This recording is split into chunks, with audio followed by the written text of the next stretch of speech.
है आपका news express में। मैं हूं आपके साथ शबनम। क्या पाकिस्तान के कब्जे वाला पीओके अब पाकिस्तान के हाथ से फिसल रहा है? क्या इस्लामाबाद की नींव उसी धरती पर हिलने लगी है जिसे वो दशकों से अपना बताता आया है? और क्या पहली बार पीओके की जनता खुलकर पाकिस्तान को चेतावनी दे रही है कि अगर उनकी मांगे नहीं मानी गई तो वो अपना भविष्य खुद तय करेगी? जी हाँ, पाकिस्तान के अवैध कब्जे वाले कश्मीर यानी पीओके से इस समय ऐसी तस्वीर सामने आ रही है जिन्होंने इस्लामाबाद की सत्ता और सेना दोनों की बेचैनी बढ़ा दी। रावलकोट के ऐतिहासिक ईदगाह मैदान में करीब 80,000 से अधिक लोगों की भीड़ जुटी। यह सिर्फ एक रैली नहीं थी, बल्कि वर्षों से जमा गुस्से का विस्फोट था। हजारों लोग अपने अधिकारों, सम्मान और बेहतर जीवन की मांग को लेकर सड़कों पर उतरे और पाकिस्तान सरकार के खिलाफ जमकर नारेबाजी की। इस आंदोलन की अगुवाई कर रही है ज्वाइंट अवामी एक्शन कमेटी यानी JAAC। संगठन के प्रमुख नेताओं में से एक सरदार अमन खान ने मंच से ऐसे आरोप लगाए जिन्होंने पाकिस्तान के आधिकारिक नैरेटिव पर गंभीर सवाल खड़े करे। उनके अनुसार अतीत में पाकिस्तान की सुरक्षा व्यवस्था ने कश्मीर में हथियार पहुंचाने और सशस्त्र गतिविधियों को बढ़ावा देने की भूमिका निभाई, जबकि आज वही व्यवस्था अधिकार मांगने वाले स्थानीय लोगों पर आतंकवाद के आरोप लगा रही है। अमन खान ने अपने भाषण में कहा कि जब बंदूकें बांटी जा रही थी तब इन्हें रोकने वाला कोई नहीं था, लेकिन जब लोग बिजली, आटा, रोजगार, बुनियादी अधिकारों की मांग कर रहे हैं तब उन्हें देशद्रोह और आतंकवादी बताया जा रहा है।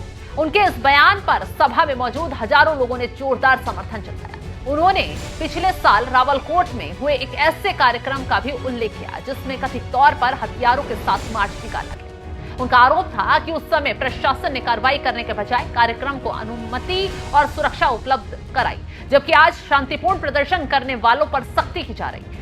इन आरोपों की स्वतंत्र पुष्टि अलग अलग स्रोतों से नहीं हुई है, लेकिन उन्होंने आंदोलन के राजनीतिक संदेश को और तेज कर दिया है। अब यह आंदोलन केवल बिजली के बिल, महंगे आटे या सब्सिडी की मांग तक सीमित नहीं दिखाई देता। प्रदर्शनकारियों का सीधा कहना है, अगर उनकी कुल 38 मांगों को लागू नहीं किया गया तो आंदोलन और व्यापक रूप ले सकता है। यह बदलाव पाकिस्तान के लिए इसलिए भी महत्वपूर्ण माना जा रहा है क्योंकि पीओके में लंबे समय से स्थानीय लोगों द्वारा अधिक अधिकार, संसाधनों पर नियंत्रण और बेहतर प्रशासन की मांग उठा रही है।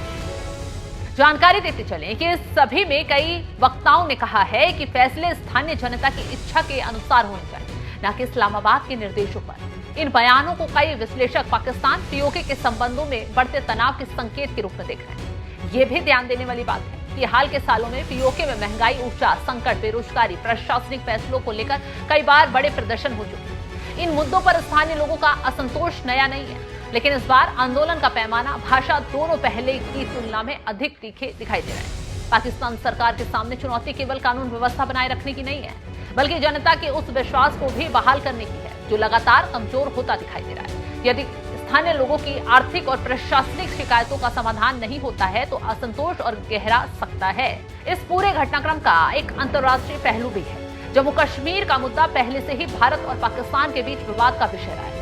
ऐसे में पीओके के भीतर बढ़ती राजनीतिक अस्थिरता और विरोध प्रदर्शन क्षेत्रीय राजनीति पर भी असर डाल सकते हैं। हालांकि भविष्य में क्या राजनीतिक दिशा बनेगी, इस बारे में अभी कोई निश्चित निष्कर्ष निकलना जल्दबाजी होगा। फिलहाल इतना साफ है कि रावलकोट की ये विशाल रैली पाकिस्तान के लिए एक गंभीर राजनीतिक संदेश लेकर आई। हजारों लोगों की मौजूदगी ने यह दिखा दिया है कि स्थानीय स्तर पर असंतोष को नजरअंदाज करना आसान नहीं होगा। अब सबकी नजर इस बात पर है कि पाकिस्तान सरकार आंदोलनकारियों की मांगों पर बातचीत का रास्ता अपनाती है या टकराव का।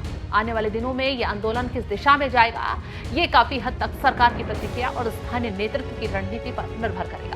लेकिन इतना तय है कि पीओके में उठी ये आवाज अब केवल एक स्थानीय विरोध नहीं रह गई है। ये वहां के लोगों की राजनीतिक, आर्थिक और सामाजिक आकांक्षाओं की अभिव्यक्ति बन चुकी है। अब देखना यह होगा कि इस्लामाबाद इन आवाजों को सुनता है या फिर दबाने के लिए और गंभीर कोशिशें करता है। फिलहाल आपको क्या लगता है, स्थिति क्या कुछ देखने के लिए मिलती है? इस खबर को लेकर अपनी राय जरूर बताइएगा कमेंट बॉक्स में। नमस्कार।